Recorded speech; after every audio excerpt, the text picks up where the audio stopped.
So reading from the Chaitanya Charitamrita Ancha Leela, chapter 6, text 232. Translation. I do not know my duty or the goal of my life. Therefore, please personally give me instructions from your transcendental mouth. There's no purport to this, but I'll just put it in context. So this is Raghunath Das Goswami speaking. In fact, this chapter 6, this chapter 6 is entitled The Meeting of Raghunath Das Goswami with the Lord, with Lord Chaitanya. So what's happened so far is that Raghunath Das has escaped from the clutches of his family, who were intent on keeping him. His parents were Vaishnavas. Govinda Majumdar, that was his father, right? What does Majumdar mean? Does anyone know? Majumdar. Does it mean like businessman or something? Landowner? Yeah, they were landlords, right? They were very wealthy. And he lived in the lap of luxury. And he had a very beautiful wife and everything. But he was completely attracted to Lord Chaitanya. And he didn't want to stay at home at all. And he attempted to escape on several occasions, but he was always captured and brought back. And finally he figured out a way that he could actually escape. And so he managed that. And then he just came on foot quite some distance to meet Lord Chaitanya. In Jagannath Puri, wasn't it? It was, yeah. And when he finally arrived, he began to live like a mendicant. He had some money, but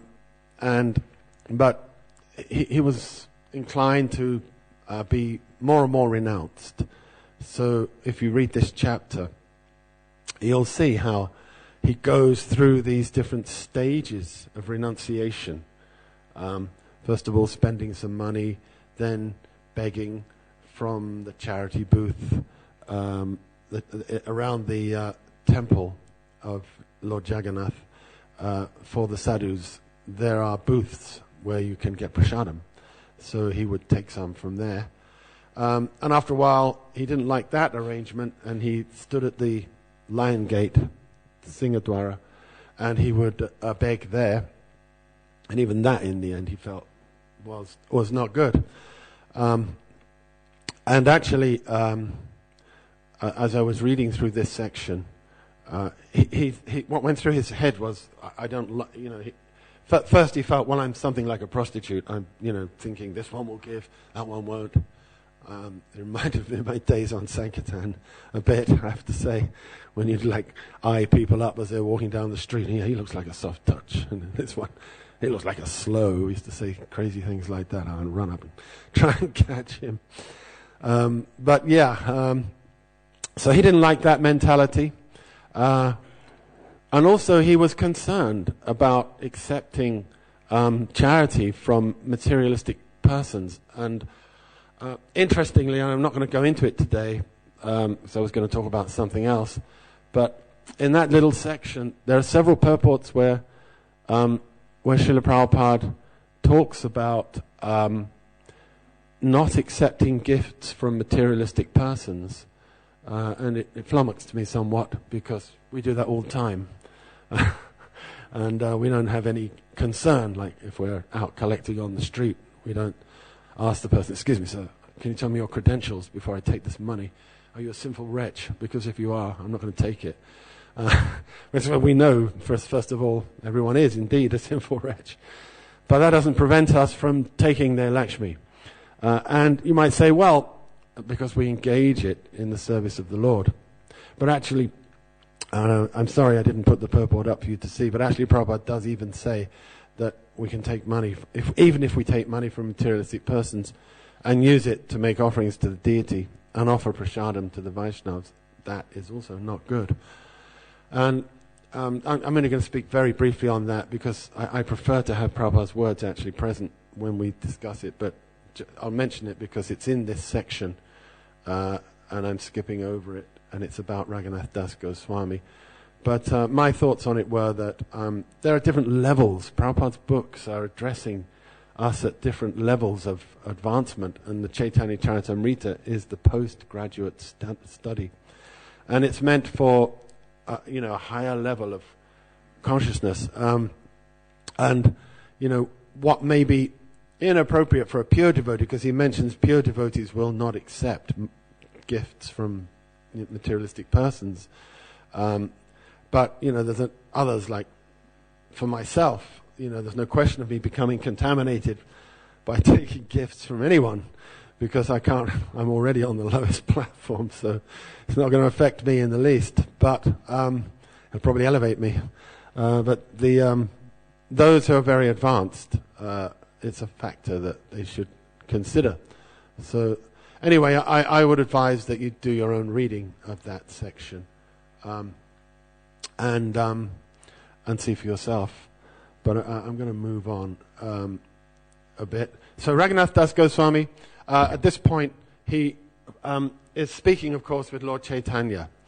And he says, I don't know why I've given up family life. Why have I renounced? What am I supposed to do now?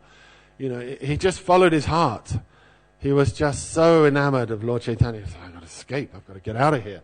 He just got loose and just ran on foot, just didn't care. For 12 days, he didn't eat. He just hardly ate anything, just a little bit of fried grains, whatever he could get hold of, hardly anything. He was practically fasting the whole time. His mind was intent. I must see the Lord. I must see Lord Chaitanya. But then when he got there, he thought, what have I done? Why have I done this? I don't know why I've given up my family life. What's my duty now? And this is what he's asking Lord Chaitanya. I do not know my duty or the goal of my life. Please instruct me. So then the Lord, he says to him, smilingly, that I have already appointed Swarup Damodar Goswami as your instructor. So there'd already been some interaction, and he placed him in the care of Sarup. And at that he said, now I have 3 Raghunaths in my entourage, in my association. Raghunath Bhatta, and I have Raghunath Vaidya, I think, and this one, Sarupera Raghunath. Raghunath, who belongs to Swarup Damodar. So, Swarup Damodar was his mentor and his guru. And so, you may learn from him your duty and how to discharge it. I do not know as much as he. So Lord Chaitanya's telling him, he'll instruct you. But, he said, but if you want to hear some instructions from me, I'll tell you a few things.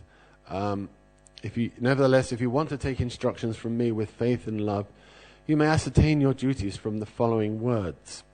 So he speaks these very famous instructions, which are really meant for the renounced order of life, because Raghunath Das evinces that renunciation. He is the exemplar of renunciation.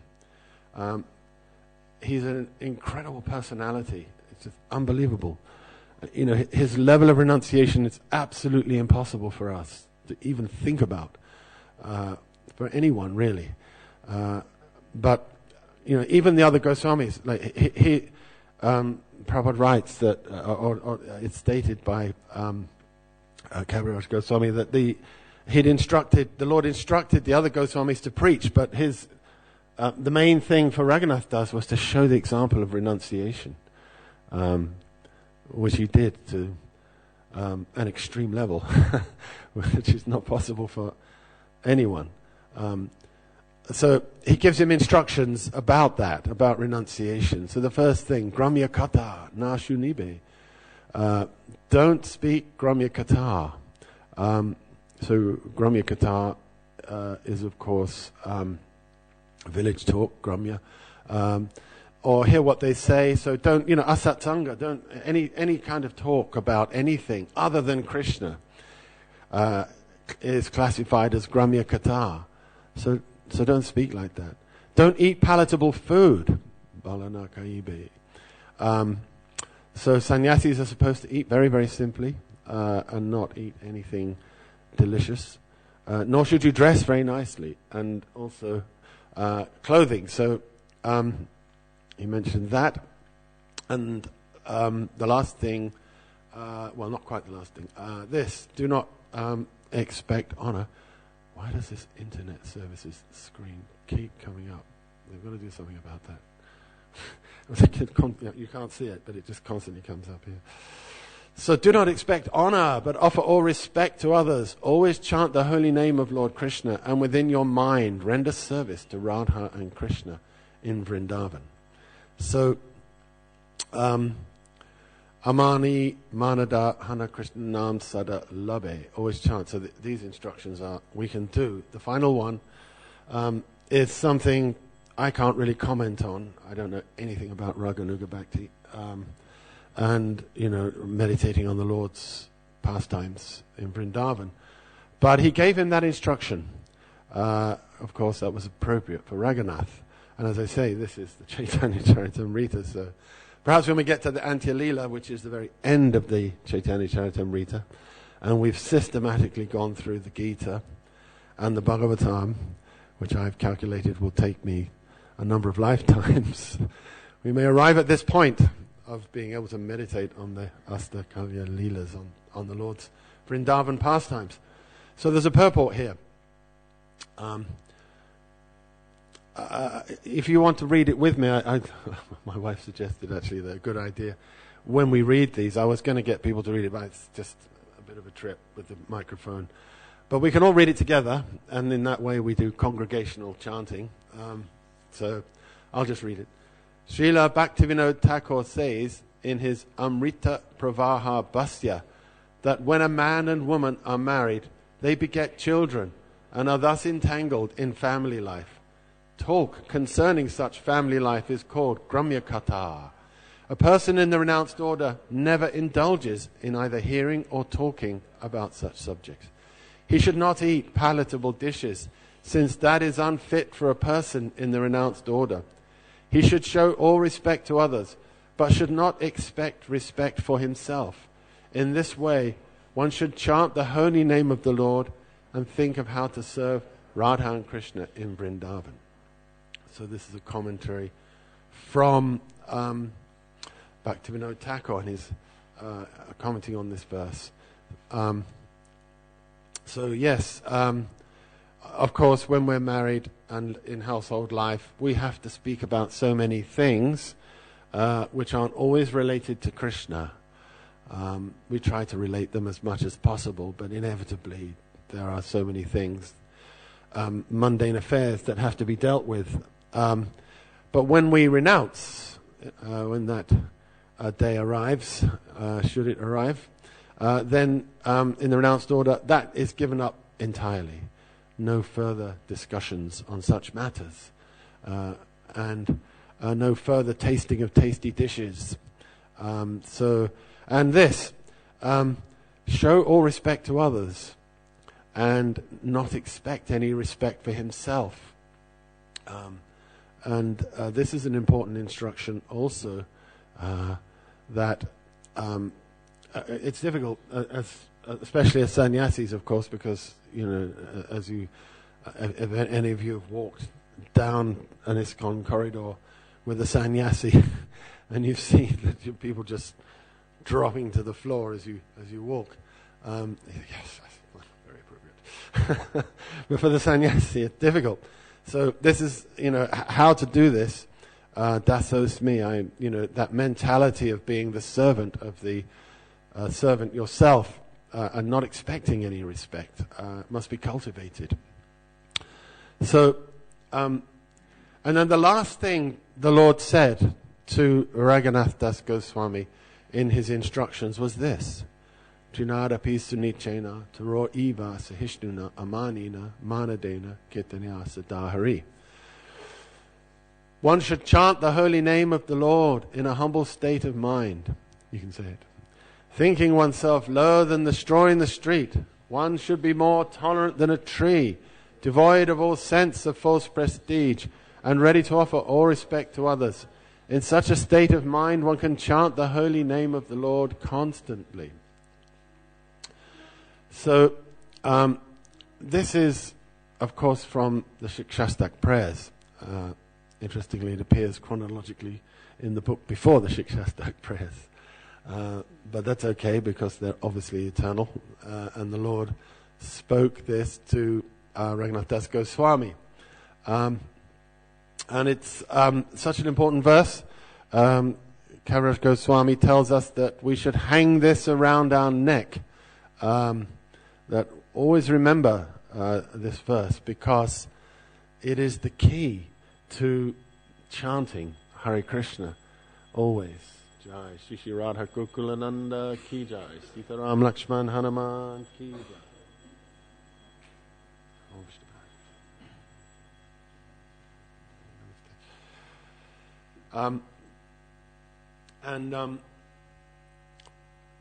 There's no purport. This verse appears several times in the Chaitanya Charitamrita, but Prabhupada never writes a purport to it, but he does comment on this verse in some places. So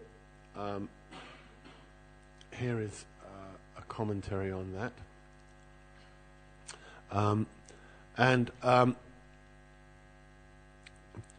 We can read this too. This is the same one. Sorry, I've gone. All right, there we go. This is it. When Lord Chaitanya declares Trinadapi Sunichena Taroriva Sahishnuna, he indicates that one must be above the material conception of life.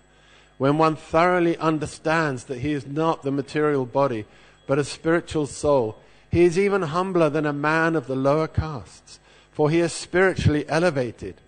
Such humility, in which one thinks himself lower than the grass, is called Sunichatva, and being more tolerant than a tree is called Sahishnutva, forbearance. Being situated in devotional service, not caring for the material conception of life, is called Amanitva, indifferent to material respect. Yet a devotee thus situated is called Manada, for he is prepared to give honor to others without hesitation. So this is from the purport of Adi Leela 1744. So I found this interesting. Prabhupada says that he indicates that one must be above the material conception of life when he speaks this verse, Tridadapi Sunichena. So what is the material conception? Of course, it's to think, I am this body, I am the enjoyer, I am the controller, I am the proprietor of everything. Actually, we place ourselves in competition with Krishna. Krishna declares himself to be all of these things. Bhaktarang yakatapasam sarvaloka maheshwaram. And the friend, Suridam sarvabhutanam, of all living beings. So, when we're in the material bodily conception of life, we think ourselves to be these things.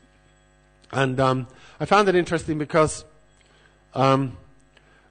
we're talking about renunciation, about the renunciation of Raghunath Das Thakur. And I was thinking that, we can give up stuff. It's difficult to give up things, and to give up eating, to give up sleeping, to give up possessions.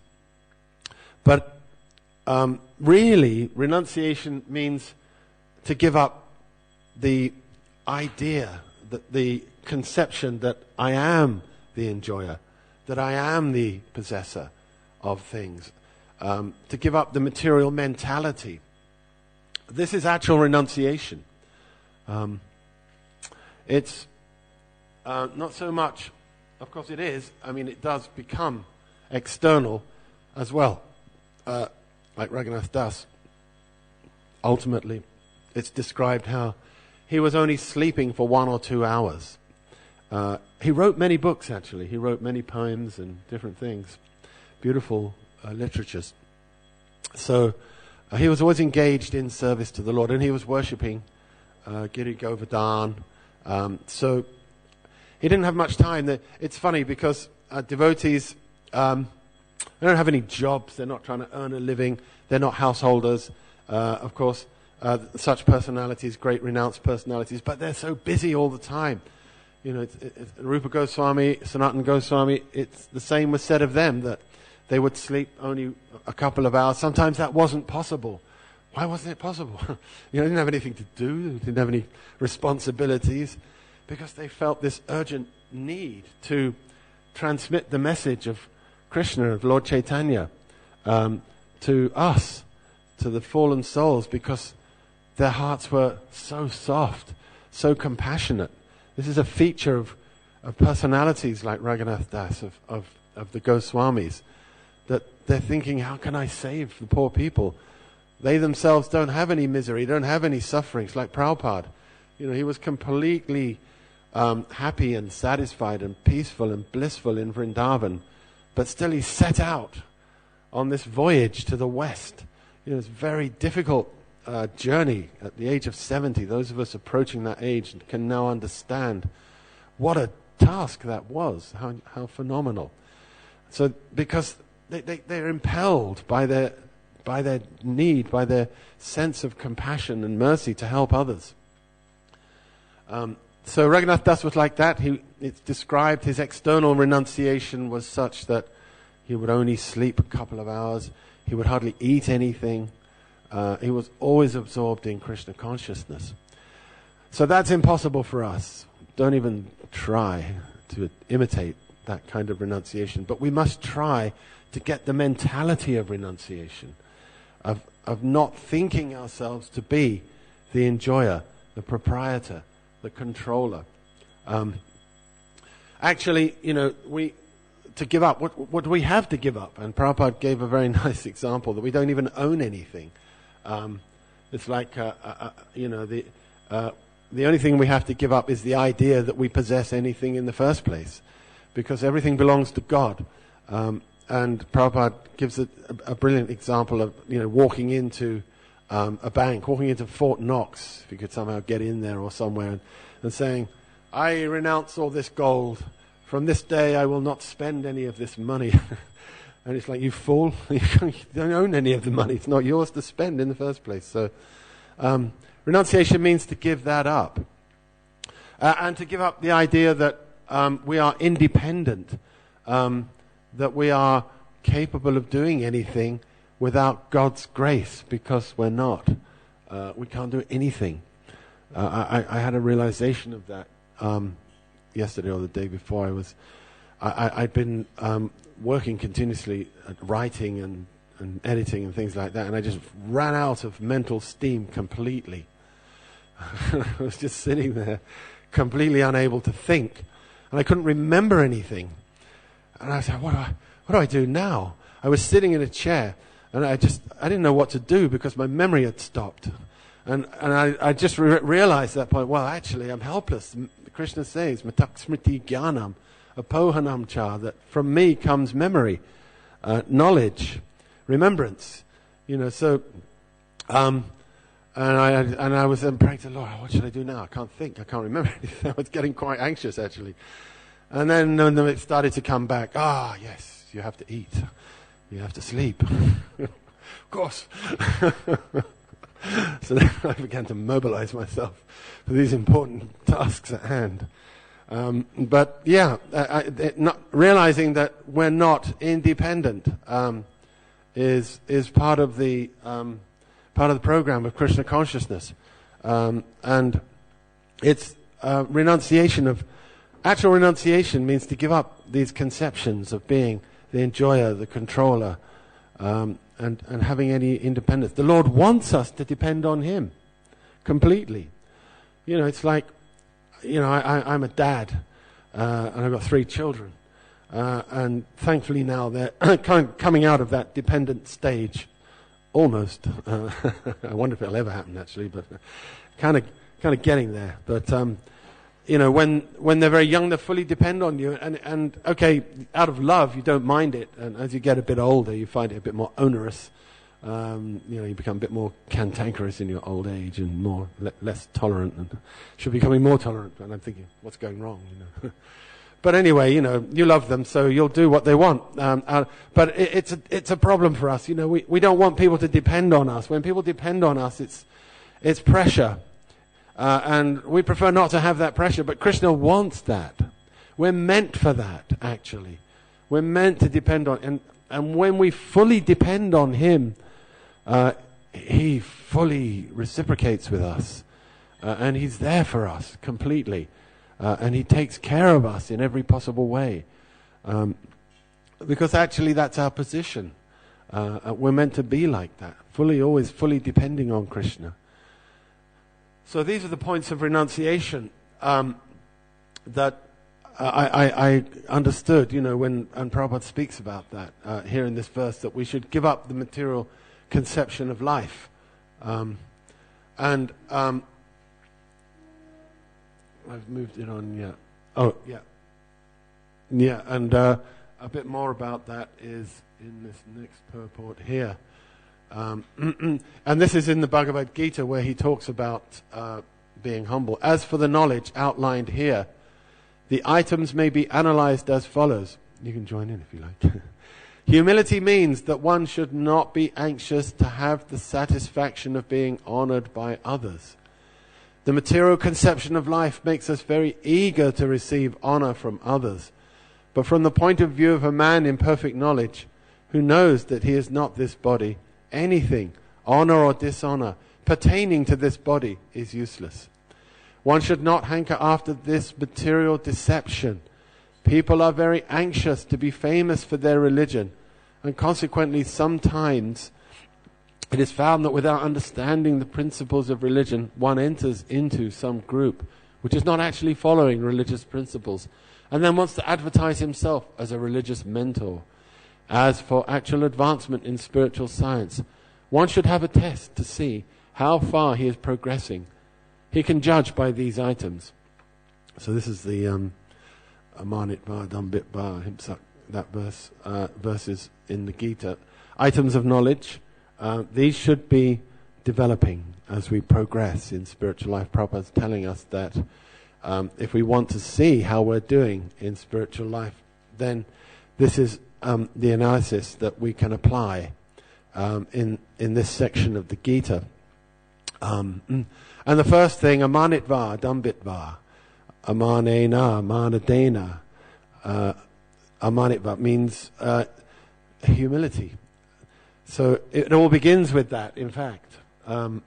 We must become humble. Lower than the straw in the street, amanitva. So straw is very low, and everyone walks on it. So devotees like that.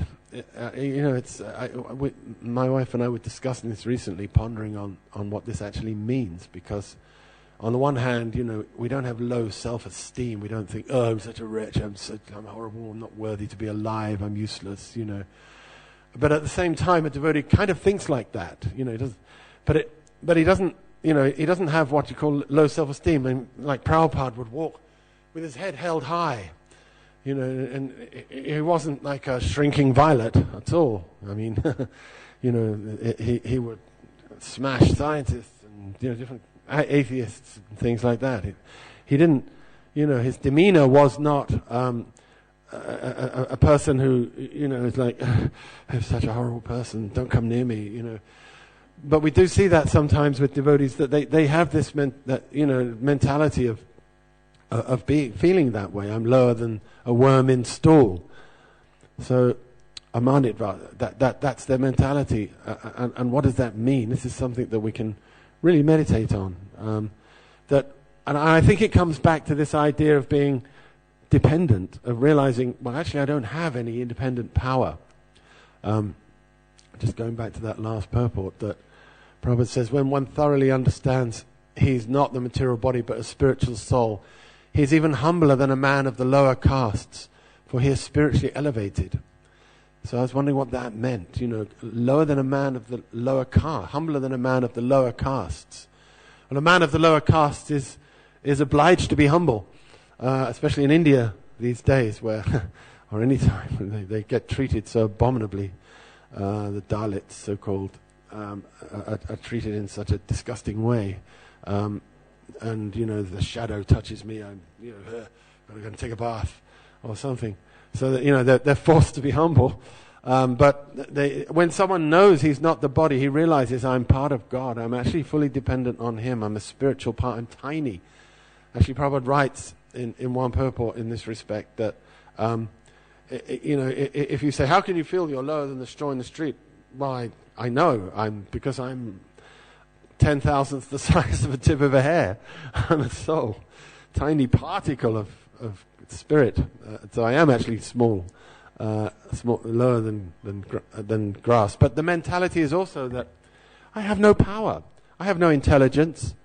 I don't have any memory even. If Krishna takes my memory away, I'm just sitting there like a vegetable, not knowing what to do next, which way to turn. If He takes my intelligence away, which He can, I'm very proud of my power. So I can do so many things, but if suddenly we become paralyzed, like that poor gentleman who used to play Superman, Christopher Reeves, he became paralyzed from the neck down. He was such a powerful man. He was well built and everything. And, he lost it. He fell off a horse, became paralyzed. So that can happen instantly to anyone at any time. So that's our humility. That's our realization. But we also know that Krishna is actually the most powerful, the greatest. And if He wants, He can do anything. A lame man can climb mountains. A blind man can see the stars. And a dumb man can recite beautiful poetry, because if Krishna wants, anything can be done. So this is our humility and our recognition of our position. Amanitva, manadena, sahishnutva, more tolerant than a tree. So really, I'm thinking about this in terms of the renunciation, because this mood is the mood of renunciation, of giving up the material mentality. More tolerant than a tree means that, the Prabhupada says, perfect example. A tree, you can come and chop its branches off. You can do anything to the tree and it won't protest. Of course it can't. But still, we should be like that. That even if someone abuses us, even if someone rebukes us or chastises us, we don't say a word. We say, who the hell do you think you are? Calling me fight back. But the devotee doesn't do that. He doesn't respond at all.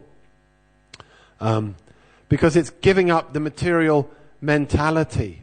This is actual renunciation. And I wanted to just have a look at one or two verses from the Gita, just to show what is renunciation.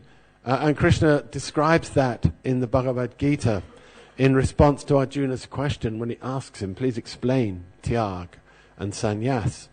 So he explains, Shri Bhagavan Uvacha kamyanam kamanam nyasam sannyasam kavayo vidu sarvakama palatyagam prahustyagam vichakshana. The Supreme Personality of Godhead said, the giving up of activities that are based on material desire is what great learned men call the renounced order of life, sannyas. And giving up the results of all activities is what the wise call renunciation. I'm still trying to figure out the difference between those two things, but there is some difference there. So first of all, not working, not acting in a way impelled by material desire, the material conception of life. This is renunciation. And this is what the Lord was instructing to Raghunath Das Goswami, that you give up this idea of being the enjoyer in any way. So the great learned men, the Kavayo, they say that this is sannyas vidu. So and not desiring the results of work. So we act only for Krishna's pleasure. Whatever we do, the result is for Him, not for us. So kamanye vidikarast ma paleshu kadacha.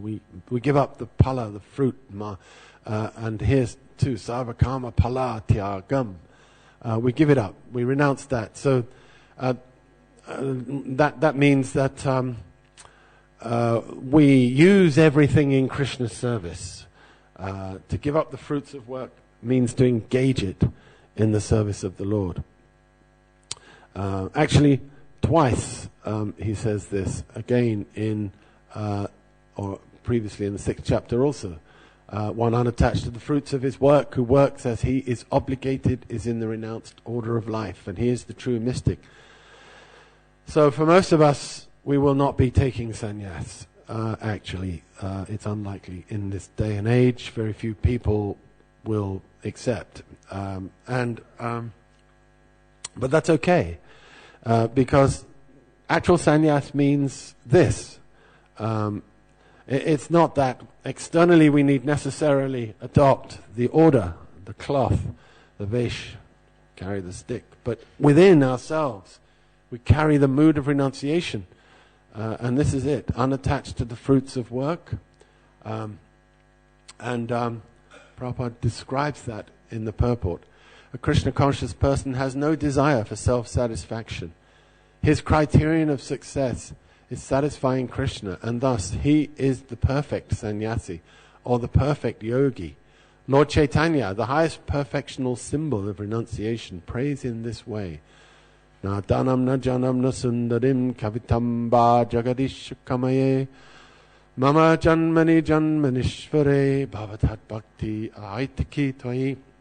Almighty Lord, I have no desire to accumulate wealth, nor to enjoy beautiful women, nor do I want any number of followers. What I want only is the causeless mercy of your devotional service in my life, birth after birth. So, I'm going to have to stop. We're running out of time. This is such a big subject. We talk about Raghunath Das Goswami and his renunciation. We could go on all day. It's such a wonderful thing. But just this is the mood, and he evinced that in the most perfect possible way, by showing externally complete renunciation. So our aspiration should be to develop that mentality, to become fully dedicated to the service of Krishna, to give up everything. The last thing I wanted to say really is how to do that. In the material conception, this is from the first canto, again, one falsely thinks he's the Lord of all he surveys. So he's always troubled by the threefold miseries of life as a result of the material conception. But when he becomes free of that, when he realizes his position as Krishna's servant, he becomes free of misery. So it's understanding this. This is the key. How do we give it up? By realizing, by first of all becoming intelligent, buddhi yoga, that understanding, as long as I maintain this mentality of being the enjoyer, of trying to control everything, I'm in anxiety actually. I'm suffering. I'm miserable. Because I'm not the controller. As hard as I try to get everything in place and organized and the way I want it to be, it's not going to happen because you're not in charge of this world. And as hard as you try to enjoy this world, you're going to be frustrated because you'll never be satisfied, because you're not a material being. So material enjoyment cannot satisfy you. So you're going to be frustrated and suffering and in competition with others, and thus experiencing friends and enemies and that kind of misery. So we need to understand this. How can we understand this? And this is my last quotation. By hearing, regularly hearing. Prabhupada says this in a letter. Your first job, and this is actually to a GBC, and this is in 1972. Your first job should be to make sure that every one of your devotees in your zone of management is regularly reading our literatures and discussing the subject matter seriously from different angles of seeing, and that they are somehow or other absorbing the knowledge of Krishna consciousness philosophy. If they are fully educated in our philosophy, and if they can get all of the knowledge and study it from every viewpoint, then very easily they will perform tapasya or renunciation. And that will be their advancement in Krishna consciousness. So Prabhupada's point is that we should hear, and I understand, we should thoroughly absorb from different angles, try to study, regularly hear Srimad Bhagavatam. And renunciation will come as a natural consequence. Actually, Raghunath Das Goswami, it's said about him, whilst he was journeying for those 12 days, he said hunger was not an impediment because he was absorbed in thoughts of seeing Lord Chaitanya. So how was it possible for someone to do it? Because he was fully Krishna conscious. Because he was absorbed in the thought, I must see Lord Chaitanya. That's all he was thinking of. So he was hungry. He didn't even notice he was hungry. Perhaps you can point, it's so painful, I'd better eat something, swallow something, But that's how we can also do that. By regularly hearing, by becoming Krishna conscious, renunciation will come. We don't try it, put the cart before the horse. Try to become renounced. That's not our process. Gritting our teeth, somehow or another, giving everything up. That's tough. You're going to fail unless you're Krishna conscious. So try to become Krishna conscious. Try to hear. And that will be your advancement in Krishna consciousness. So I'll pause there. It's 20 to 9. A few minutes if anyone has any points or questions that they'd like.